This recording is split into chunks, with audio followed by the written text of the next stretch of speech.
तो सभी को जय श्री राम, हर हर महादेव। आशा करता हूँ कि आप लोग सभी कुशल मंगल होंगे। ठीक है, ये देख रहे होंगे आगे एक रामपाल का एक चेला जो दिन रात इसका काम है सिर्फ कि लोगों को भ्रमित करना और लोगों को कुमार्ग पे ले जाना। ठीक है, जैसे रामपाल ले जाता था।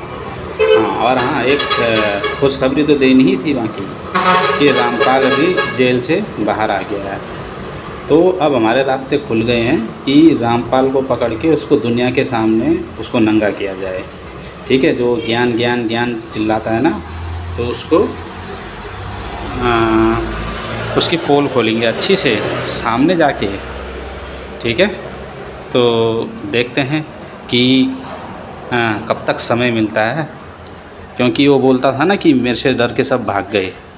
अब जब हम सब लोग कोई भी जाए शिवांश भाई जाए कोई भी जाए, वैसे उसके लिए कोई इतना वो करने की ज़रूरत नहीं है। ठीक है, अभी ज़मानत पे बाहर आया है। और अब रामपाल के चेलो बहाने मत बनाना कि अभी ऐसा है अभी भी वैसा है। ठीक है, जब आमंत्रण देंगे ना ज्ञान चर्चा का ना, तो रामपाल को आना पड़ेगा। अगर नहीं आएगा तो उसकी हार स्वीकार करनी पड़ेगी उसने। ठीक, ये तो हमारे लिए और अच्छा। हम तो ये चाहते थे कि ये चाहे ज़मानत पे आए चाहे जैसे भी आए, एक बार बाहर आ जाए। बस ये मैंने बहुत सारी आगे पहले वीडियो में भी मैंने ये चीज़ कही थी। क्योंकि देखो, अगर किसी पेड़ को अगर सुखाना है तो उसके जड़ पे वार करना पड़ता है। ठीक है, ऐसे ही अगर किसी कल्ट को उसका पोल खोलनी है या उसको ध्वस्त करना है, तो जो उसका मुख्य जो कारण है उसको पकड़ना पड़ेगा। क्योंकि अभी तक कोई इनका अधिकारित व्यक्ति सामने नहीं आ रहा था। अब तो अधिकारित व्यक्ति सामने आ गया। मतलब कि अगर रामपाल का मुंह बंद तो पूरे अनुयायी का मुंह बंद। तो अब रास्ता खुल गया है। चलो ठीक है, ये जो दूसरी बात थी।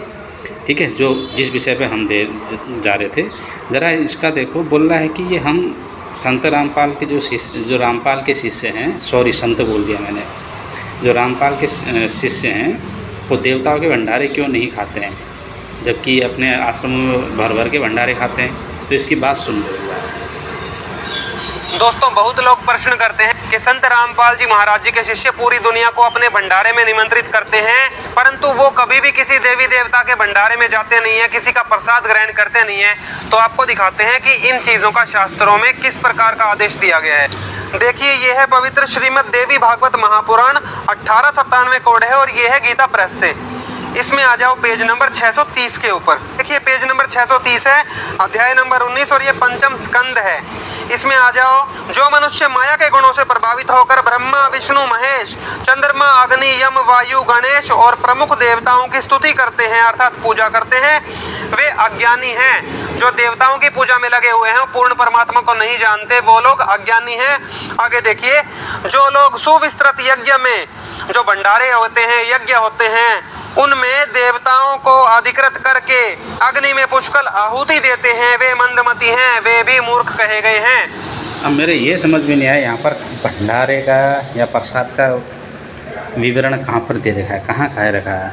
हाँ, और यहाँ पर क्वेश्चन मार्क लग रखे हैं हर एक जगह। अब इन मूर्खों को क्वेश्चन मार्क का अर्थ भी पता नहीं। ठीक है, यहाँ पर जो हैं ब्रह्मा विष्णु महेश क्या हैं, जो देवी हैं, जो माया है, हमारी भगवती माया है, उनकी क्या है आराधना कर रहे हैं। आराधना में खुद को छोटा बताते हुए उनको बड़ा वो कर रहे हैं। जैसे हम किसी बड़े आदमी के पास जाते हैं तो हम उससे कहते हैं कि मैं कहाँ और तुम तो बहुत बड़े हो, मेरी गिनती तो आप में कुछ नहीं है।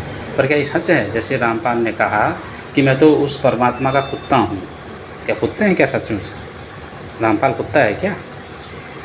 तो इसी प्रकार यहाँ पर ब्रह्मा विष्णु महेश भगवती की स्तुति कर रहे हैं और कह रहे हैं कि हम तो कुछ नहीं हैं, जो हमारी पूजा करते हैं वो तो मूर्ख ही हैं समझो। पर यहाँ पर क्वेश्चन मार्क लगा है। ठीक है, और सुनो उसके बाद। ये देखिए, पवित्र श्रीमद् भगवत गीता 17 कोड है, गीता प्रेस की है ये भी। इसमें आ जाओ, अध्याय 3 श्लोक नंबर 15। ये सर्वव्यापी परम अक्षर परमात्मा सदा ही यज्ञ में प्रतिष्ठित है, अर्थात जो यज्ञ हवन और भंडारे करे जाते हैं उनमें पूर्ण परमात्मा को ही प्रतिष्ठित किया जाने का विधान है, ना कि देवी देवताओं का। अब दोस्तों ज्यादातर लोग पूर्ण परमात्मा से परिचित नहीं है। पूर्ण परमात्मा है कबीर देव, जिनकी भक्ति आज तत्वदर्शी संत रामपाल जी महाराज जी के अलावा पृथ्वी। हाँ, इसकी शक्ल देखो, शक्ल। हाँ, मतलब कि पूर्ण परमात्मा कबीर देव हैं, कबीर देव हैं। अरे मूर्ख, एक संतों को, एक इंसान को परमात्मा बनाए बैठे हो और दूसरों से भी कह रहे हो कि ना तुम उसको मानो। भाई क्यों माने भाई, जब वो है ही नहीं। जो परमात्मा है वो तो आप सबको पता है, ठीक है, जो अनादिकाल से चला हुआ आ रहा है वो सबको पता है। चलो हम इसकी देवी भागवत महापुराण से इसकी पोल खोलते हैं, ठीक है, कि आखिर बात वहाँ पर क्या चल रही है। ठीक, इसकी शक्ल देखो, देखने लायक है। हाँ, तो अब ये छठा अध्याय है उसी का, ठीक है। पहले क्या चल रहे थे, ये सवाल चल रहे थे, ये देखिए। हाँ, कि अब देखिए जो पाँचवा अध्याय है, पाँचवा अध्याय का 45वां 46वां देखिए, 46वां। आप ही स्वयं अपने मुख से मेरी इस शंका का निवारण करने की कृपा कीजिए, ठीक है। अब यहाँ से अब छठे अध्याय में भगवान माँ भगवती क्या कह रही है, देखो। देवी बोली मैं पर ब्रह्म सदा एक ही है। तब अब इसके आगे चलते हैं, ठीक है।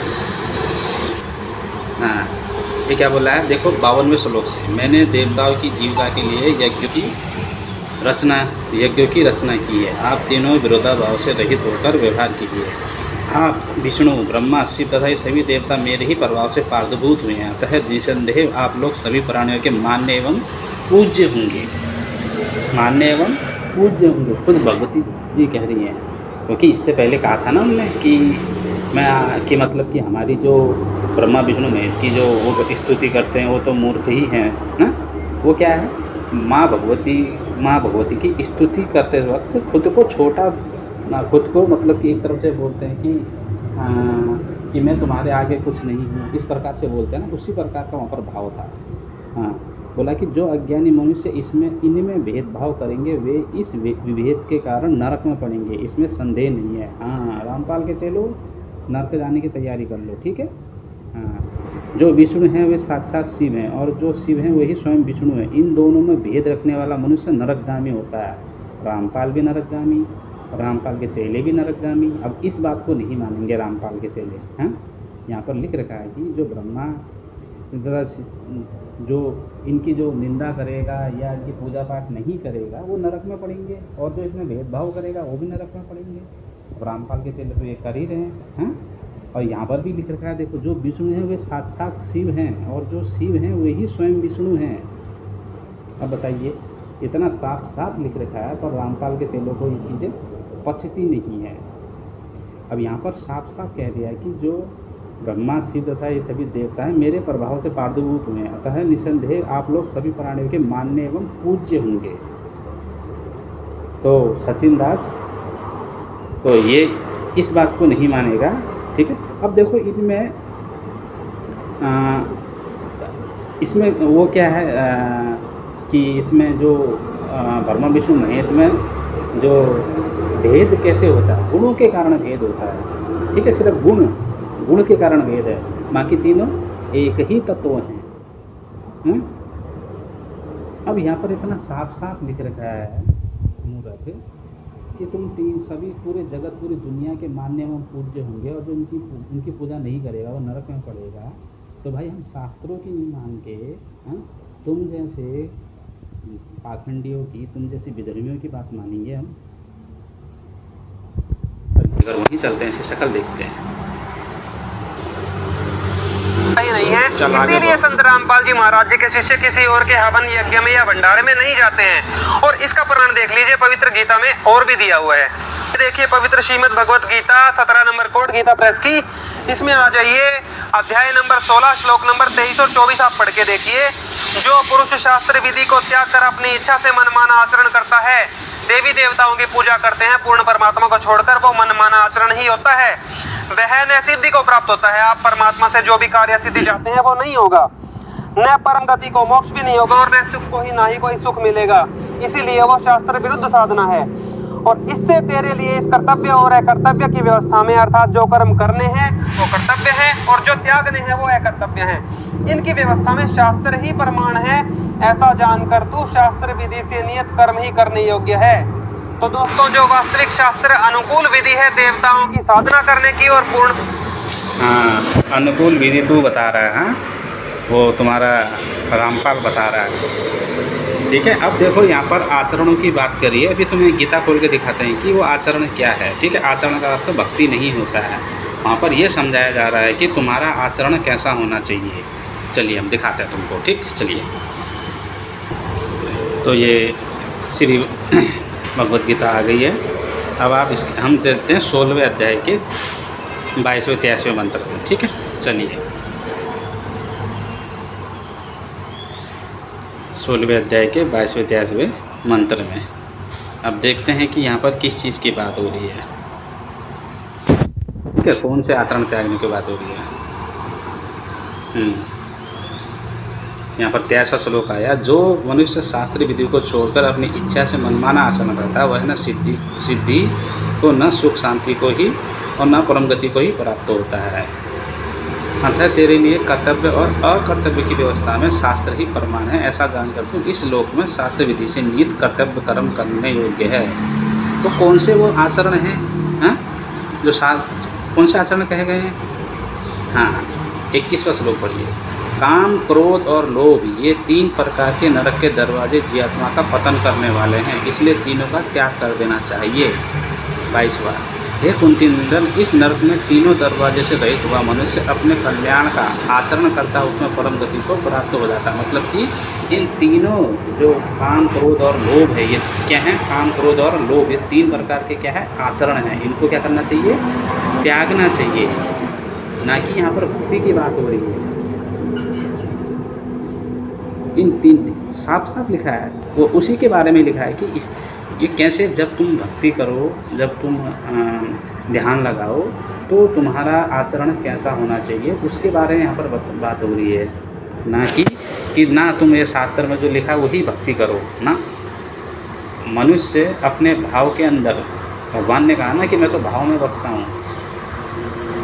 मनुष्य अगर माँ गंगा में स्नान करने जा रहा है भक्ति भाव से तो वो मान्य है। अगर भक्ति भाव से नहीं जा रहा है तो वो मान्य नहीं है।